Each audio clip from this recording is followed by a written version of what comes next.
பத்திரிகையாளர்களுக்கும் தமிழ்நாட்டு மக்களுக்கும் வணக்கம். இன்னைக்கு சட்டமன்ற கூட்டத்தொடர் முதல் நாள் நடக்குது. நேற்றுக்கு பட்ஜெட் நம்முடைய நிதியமைச்சர் சப்மிட் பண்ணியிருக்கிறாரு.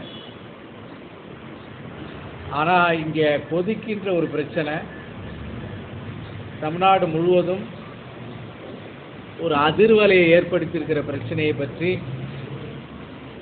எங்களுடைய கோவை தெற்கு தொகுதி எம்எல்ஏ சபாநாயகருக்கு ஒரு காலிங் அட்டென்ஷன் மோஷன், கவன ஈர்ப்பு தீர்மானம் இந்த டாஸ்மாக் சம்பந்தமாக விவாதிக்க வேண்டும் என்று தந்திருக்கிறார்கள். அதனுடைய முடிவு என்ன என்பது இந்த பத்திரிகையாளர் சந்திப்புக்கு முன்னால் தெரியும் என்று நினைக்கிறேன். தமிழ்நாடு முழுவதும் பாரதிய ஜனதா கட்சி அரசாங்கத்தினாலே செய்யப்படுகின்ற வியாபாரம் டாஸ்மாக், அந்த அரசாங்கத்தினால் செய்யப்படுகின்ற வியாபாரத்திலே தவறு இருக்கிறது, ஊழல் இருக்கிறது, நிறைய குளறுபடிகள் இருக்கிறது என்பதை கண்டுபிடித்து என்ஃபோர்ஸ்மெண்ட் டைரக்டரேட் 6/3 அன்று ஒரு பெரிய பத்திரிகை குறிப்பு அனுப்பியிருக்கிறது.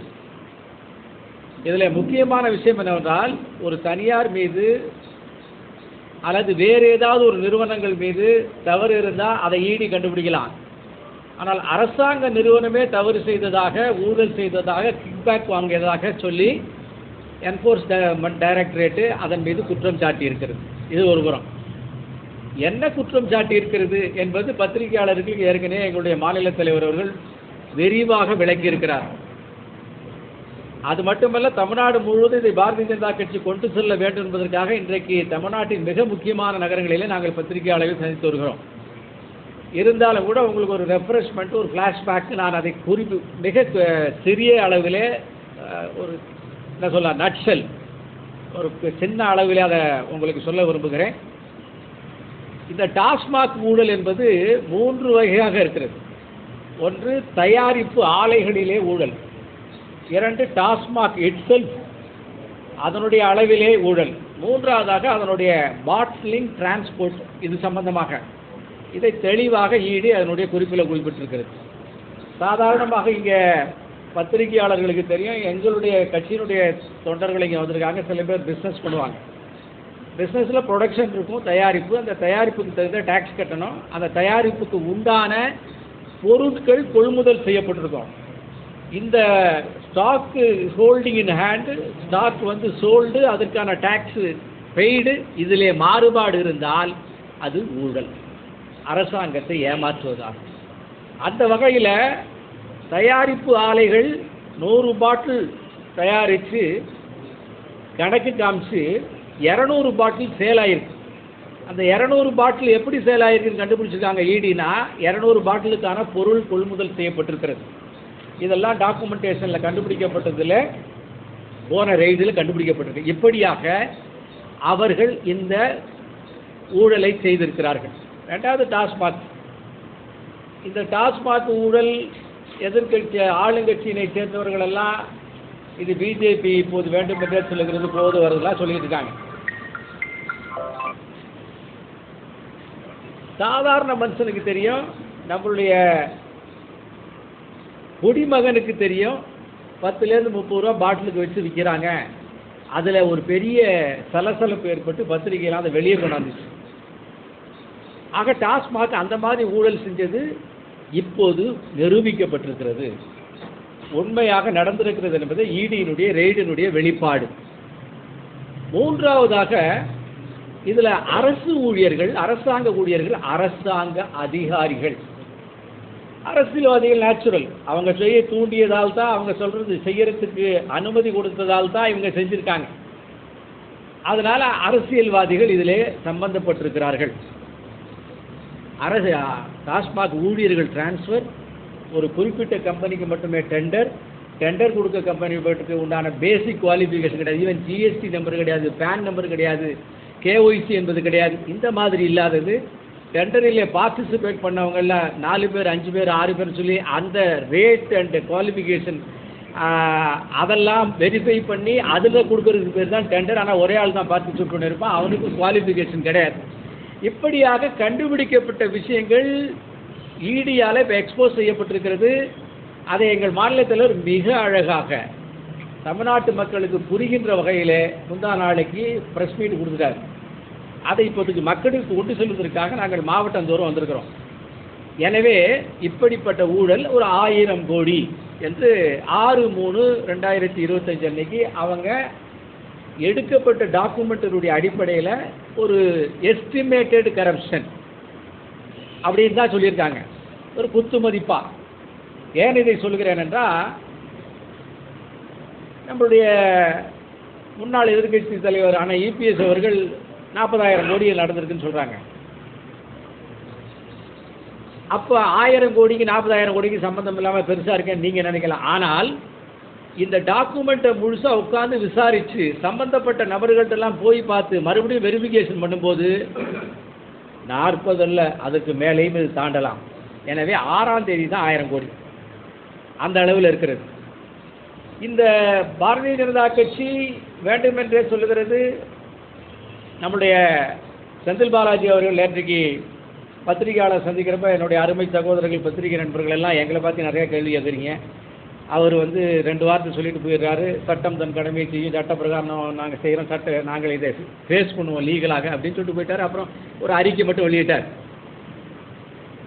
ஏற்கனவே முந்தைய அரசாங்கத்திலையும் அவர் இதே டிபார்ட்மெண்ட்டில் தான் இருந்தார். தட் மீன்ஸ் அதிமுக அரசாங்கத்தில். இப்போ சமீபத்தில் வேறு ஒரு விஷயத்துக்கு அந்த வேலை ஸ்கேமில் அவர் கைது செய்யப்பட்டார். கைது செய்யப்பட்டதுக்கு முன்னால் தமிழ்நாட்டுடைய முதலமைச்சர் ஒரு வீடியோவை நான் நேற்று பார்ப்பதற்கான வாய்ப்பு கிடைச்சி, அந்த வீடியோவில் சீண்டி பார்க்காதே, யார் தமிழ்நாட்டு முதலமைச்சர் அவருடைய கைதுக்காக, யாருடைய கைதுக்காக, செந்தில் பாலாஜியுடைய கைதுக்காக, சீண்டி பார்க்காதே, திமுகவையும் திமுக காரணியும் சீண்டி பார்க்காதே, எங்களுக்கெல்லாம் அரசியல் தெரியும் என்று வீடியோ போட்டுக்காரு. இப்போ மறுக்கக்கூடிய அல்லது வாய் மூடி மௌனமாக இருக்கக்கூடிய திமுக அதனுடைய துணை முதல்வர் அறிக்கை வெளியிடல, முதல்வர் அவர்கள் இதே மாதிரி சீண்டி பார்க்காத வீடியோ போடல, சம்பந்தப்பட்ட அமைச்சர் ஒரே லைன் பேசிட்டு போயிடுறாரு. இப்படிப்பட்ட சூழ்நிலையில் திமுக இதில் இப்போது வசமாக சிக்கி கொண்டிருக்கிறது, மாட்டிக்கொண்டிருக்கிறது. அதை மக்களுக்கு வெளிப்படுத்துவதற்கு தான் பாரதிய ஜனதா கட்சி இப்போது பத்திரிகையாளர்களை சந்தித்து கொண்டிருக்கிறோம். தமிழ்நாட்டினுடைய இந்த டாஸ்மாக் விஷயத்தில் நாங்கள் இந்த மதுவிலக்கு கொள்கையிலே மிக உறுதியாக இருக்கிறோம். ஆனாலும் கூட இன்றைக்கு தமிழ்நாட்டில் கிட்டத்தட்ட 28% மக்கள் அடிக்ட் டு ஆல்கஹால். அனதர் 23% மக்கள் ஆல்கஹால் பழக்கம் இருக்கிறது. இப்படி தமிழ்நாட்டின் ஜனத்தொகையில் பாதி பேர் அதற்கு அடிமையாகி விட்டார்கள். இந்த சூழ்நிலையில் இதை ஒரு பெரிய வியாபாரமாக செய்து அந்த குடிமகனுக்கு இந்த அரசாங்கம் துரோகம் செய்கிறது. வேற ஒரு பொருளில் கலப்படம் இருந்துச்சுன்னா உடனே கலப்பட சட்டத்தினுடைய பிரகாரம் அவங்களை கைது செய்கிறார்கள், வழக்கு போடுகிறார்கள். ஆனால் இன்றைய குடிமகன்கள் சொல்கிறாங்க, ஏற்கனவே இருந்த அளவிலே சாராயத்தில் எங்களுக்கு கிக்கு இல்லை, சாராயத்தில் கூட கலப்படம் செய்கிறார்கள், குவாலிட்டி இல்லை, தரமற்ற சாராயம், 10 ரூபாயிலேருந்து 30 ரூபாவெல்லாம் அதிகம் வைத்து இருக்கிறார்கள். ஏற்கனவே 5000 அவுட்லெட் இருக்கிறது. அதை தவிர ஒரு 2800 பார் கொடுக்கப்பட்டிருக்கிறது. அந்த பார் முழுவதும் இவங்களுடைய கட்சிக்காரங்களுக்கே கொடுக்கப்பட்டிருக்கிறது. அந்த அங்கீகரிக்கப்பட்ட பாரை விட அதிகமாக பார் வெளியில் இருக்கிறது. அது பத்திரிகையாளருக்கு தெரியும். அதே மாதிரியாக குறிப்பிட்ட நேரத்திற்கு அதிகமாகவும் டாஸ்மாக் திறந்திருக்கிறது அல்லது பின்னால் வச்சு வியாபாரம் செய்யப்படுகிறது. இப்படி கொள்ளையோ கொள்ளை, பகல் கொள்ளை, மாலை கொள்ளை, இரவு கொள்ளை, நடுநிசி கொள்ளை, அதிகாலை கொள்ளை வரை டாஸ்மாக் நடக்குது. டாஸ்மாக் என்பது ஒரு கோல்டன் எக், அதாவது பொன்முட்டையிடும் வாத்து.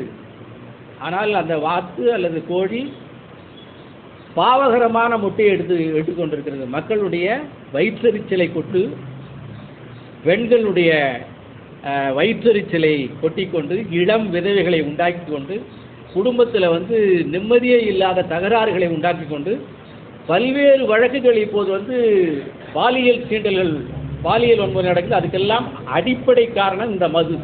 அதற்கான ஒரு குற்றம் செய்வதற்காக தூண்டி இத்தனை விஷயங்களை செய்து கொண்டிருக்கிற இந்த டாஸ்மாக் இந்த அரசாங்கத்தினுடைய மந்திரிகளுக்கு அள்ளி அள்ளி கொடுக்கிறது. எனவே தான் இதை எக்ஸ்போஸ் செய்வதன் மூலமாக இதற்கு பின்னாலே இயங்கிக் கொண்டிருக்கக்கூடிய ஊழல்வாதிகள் அம்பலப்படுத்தப்படுவார்கள். அதன் மூலமாகவாது டாஸ்மாகை மூடுகின்ற அல்லது டாஸ்மாக்கு ஏதாவது ஒரு வகையில் செக் வைத்து அதன் மூலமாக ஏழை குடிமகன்களை காப்பாற்றுவதற்காக பாரதிய ஜனதா கட்சி இந்த இயக்கத்தை முன்னெடுத்திருக்கிறது. இந்த குற்றச்சாட்டுக்களை பாரதிய ஜனதா கட்சி மட்டும் சொல்லலை.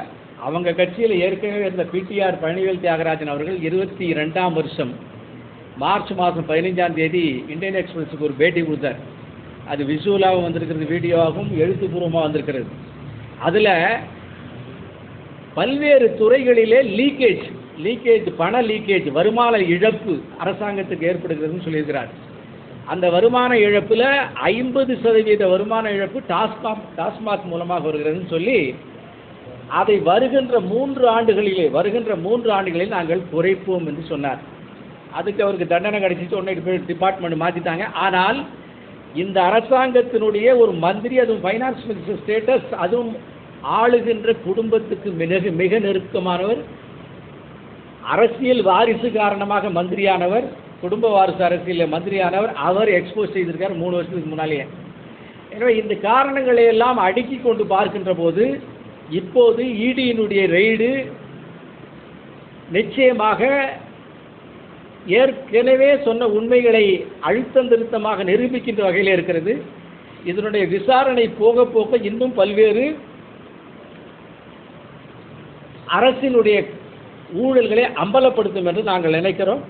இதை பத்திரிகையாளரோடு பகிர்ந்து கொள்வதற்காகத்தான் இன்றைய பத்திரிகை சந்திப்பை மாநிலத்தினுடைய தலைவர் அண்ணாமலை அவர்கள் ஏற்பாடு செய்தார்கள். கோவையிலே நான் உங்களை சந்தித்ததிலே எனக்கு மகிழ்ச்சி. திமுக மாணவர்கள் செயலாளர் அமலாக்கத்துறை அறிக்கை கொடுத்தார். மாநில தலைவர் அண்ணாமலை வந்து அறிக்கை கொடுத்திருக்கிறாரு. சமுதாயத்துக்கும் ஈடுக்கும் என்ன தொடர்பு? விஷயங்களை திசை திருப்பதில் திமுக வல்லவர்கள். நாங்கள் அதில் எங்களுடைய தோல்விகளை ஒத்துக்கிறோம். நேரேட்டிவ் செட்டிங் என்பார்கள். இந்த அமலாக்கத்துறை ரெய்டு, நான் உங்கள் பத்திரிகையாளர் சகோதரர்களை கேட்குறேன், எத்தனை செய்திகளிலே விவாதிக்கப்பட்டது? அதே சமயத்தில் நேரேட்டிவ் செட்டிங்கிற ஒரு வார்த்தையை சொன்னேன் நான். இந்த ரூபா போட்டு, அந்த பழைய ரூபாவை போட்டு அதை இப்போது நிதிநிலை அறிக்கைக்கு முன்னால் வெளியிட வேண்டிய காரணம் என்ன? இந்த ரூபாய் சிம்பலை உதயகுமார் என்கின்ற அந்த இளைஞர் தயாரித்தவர் திமுகவினுடைய தாழ்த்தப்பட்ட பிரிவினுடைய கான்ஸ்டியூன்சியில் இருந்து வெற்றி பெற்றவர். அவர் இவங்க அப்பா கலைஞராலே பாராட்டப்பட்டவர். அப்படிப்பட்ட ஒரு வலிமையான அந்த குடும்பத்துக்கு அந்த கட்சிக்கு வேண்டியவரை மீறி புதுசா ரூபான்னு போடக்கூடிய காரணம் என்ன? அந்த நேரேட்டிவ் செட்டிங்க்கு என்ன காரணம்? ஆக எப்படிப்பட்ட வகையிலே எங்களுக்கு சாதகமான எங்கள் குடும்பத்தைச் சேர்ந்த எங்கள் கட்சியைச் சேர்ந்த ஒருத்தர் தயாரித்து எங்களுடைய தந்தை அவருக்கு பாராட்டு தெரிவித்திருந்தால் கூட இதை மடைமாற்றம் செய்வதன் மூலமாக இடி ரெய்டை நாங்கள் பின்னுக்கு தள்ளி விடுவோம் என்கின்ற நேரேட்டிவ் செட்டிங். அதனுடைய வெளிப்பாடு தான் அண்ணாமலைக்கு எப்படி தெரியும்? அதனால் அது நேரேட்டிவ் செட்டிங்கான தயாரிப்பு. அண்ணாமலை எப்போதும் போல யாரும் போல விஷயங்களை வெளியிடுகிறார், அவ்வளோதான். சகோதரர்களுக்கு ஒரு வேண்டுகோள், எங்களுக்கு கொடுக்கப்பட்டிருக்கிற குறிப்பு இந்த டாஸ்மாக் பற்றி மட்டுமே. அதுக்கு மேலே நாங்கள் மீறி போவதற்கு தயாராக இருக்கோம்.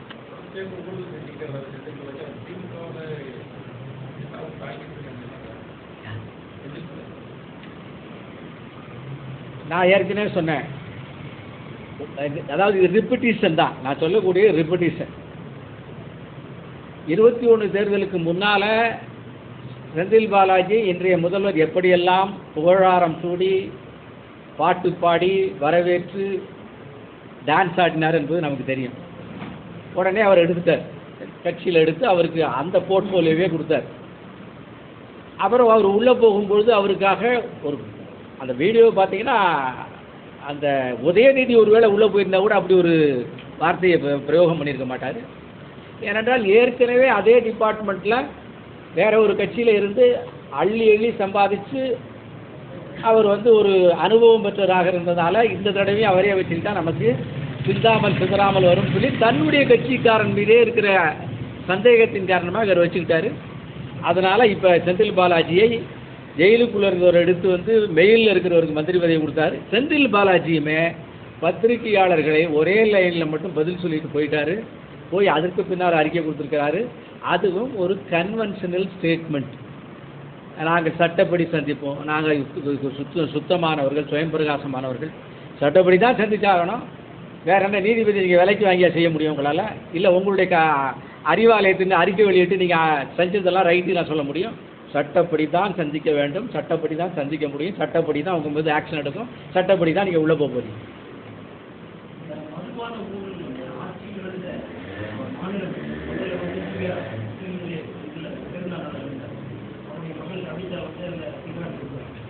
அடுத்தது கெஜ்ரிவால் ஆட்சி இழந்ததுக்கு முக்கியமான காரணம் மதுபானம். அந்த மினிஸ்டர் ஆட்சி இழந்து திமுகவும் 2026 மதுபானம் மூலம் பெரிய முன்னோடியாக நீங்களே கேள்வி கேட்டு நீங்களே பதிலும் சொல்லிட்டீங்க. அதுதான் நடக்கும்.